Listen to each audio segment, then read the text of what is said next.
जे आम्ही कलाकारी वगैरे दाखवतोय मूर्त्यांमध्ये वेगवेगळेपणा, तर त्या मूर्त्याचे ते न्यूड मध्ये फोटो काढतात. तर खरंच संस्कृती अशी आहे, त्यांना विनंती आहे त्या नवीन पिढीला की तुम्ही अॅनाटॉमी पासून सगळ्या मूर्त्या आम्ही जोडतो, ते धोतर सहित आम्ही जोडू शकत नाही. तर ही जी तात्पुरती नवीन नवीन मीडियामध्ये जी पोरं येतात, म्हणजे असं वाटतं की माझे फोटोज, व्हिडिओज, रील्स भरपूर शेअर झाले पाहिजे.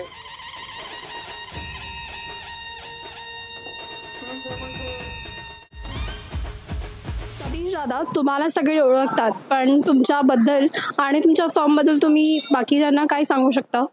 तसं तर भक्तगणांमध्ये तसेच कलाकारमध्ये परत या मीडिया लोकांना पासून सगळेजण बहुतेक मला ओळखताच. गेले भरपूर वर्षापासून मी या क्षेत्रामध्ये कार्यरत आहे. माझं नाव आहे सतीश शांताराम वळीवडेकर. माझ्या फर्मचं नाव आहे श्री गजमुख आर्ट्स. बकरी अड्ड्याला माझे फर्म आहे. बकरी अड्ड्यामध्ये तुमचं इकडे मूर्ती तुम्ही बनवता आणि मोस्ट ऑफ द टाइम तुमचा जो स्पेस आहे तो ओपन असतो. लोक येता जाता बघतात. तर जे रील आणि व्हिडिओज बनवणारे व्यक्ती आहेत, ते येतात तुमच्या मूर्तीचे नेकेड व्हिडिओज आणि फोटोज वगैरे काढतात. तर त्याबद्दल तुमचं म्हणणं काय आहे? पहिलं तर या नवीन पिढीला माझी विनंती आहे, तुम्ही ज्या मीडियामध्ये आहात, फेसबुक मीडिया वगैरे, आता सगळ्या मीडिया इंस्टा पासून झाल्यात.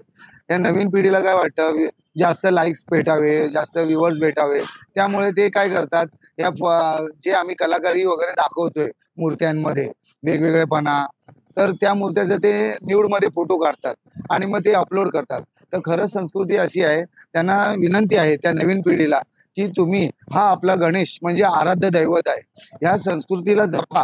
ह्या न्यूड फोटो तुम्ही अपलोड करू नका. आम्ही तरी वारंवार या सगळ्या पिढींना सांगत असतो, तुम्ही फोटो काढा, अपलोड करा, पण शक्य होईल तेवढं त्या आराध्य दैवत हा विसरू नका. मग त्याच्यामुळे तुम्ही काय करता, फोटो काढताना अपलोड करता, त्याच्यामुळे ते विषय वेगळ्या थराला जाऊ शकतं आणि त्याची विटंबना होऊ शकतं. तर शक्यतो मीडियाला सांगणं आहे, मीडियाला तसं नवीन पिढीला, की तुम्ही न्यूड फोटो काढू नका. आम्ही हे न्यूड गणपती का बनवतो, की जेणेकरून आम्हाला त्याच्यावरती डेकोरेटिव्ह धोतर वगैरे हे सगळं करावं लागतं.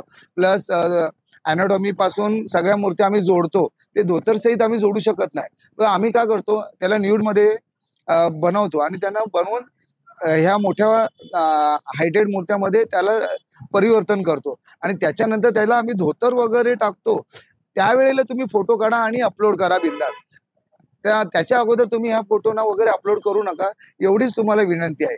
फक्त कलाकार काय करतो, कुठलीही कलाकार आज मुंबईतला असो, कुठल्याही सिटी मधला असो किंवा फॉरेनचा असो, तो कुठल्याही मूर्तीला नेकेड दाखवायचा प्रयत्न करत नाही. फक्त ही जी तात्पुरती नवीन नवीन मीडियामध्ये जी पोरं येतात, प्लस नवीन नवीन पिढी आहे, त्यांना हे फेसबुक मीडियामध्ये असं वाटतं की माझे फोटोज, व्हिडिओज, रील्स भरपूर शेअर झाले पाहिजे आणि मग पहिला लुक काय टाकायचा, त्यांना तेवढे शून्य बुद्धी असते. त्याच्यामुळे त्यांना शक्यतो आपण क्षमाच करायला पाहिजे. पण त्यांना एवढंच विनंती आहे की तुम्ही न्यूड असे हे फोटो गणपतीचे जे कलाकार घडवतायत, कलाकार जेव्हा घडवतो त्यावेळेला त्या न्यूडच मूर्त्या असतात, पण त्या मूर्त्या अपलोड न करता तुम्ही एक वरील चेहऱ्याचा फेस टाका, बॉडीचा टाका, हाताचा टाका, चालेल, पण न्यूड वगैरे टाकू नका. एवढीच तुम्हाला नवीन पिढीला विनंती आहे.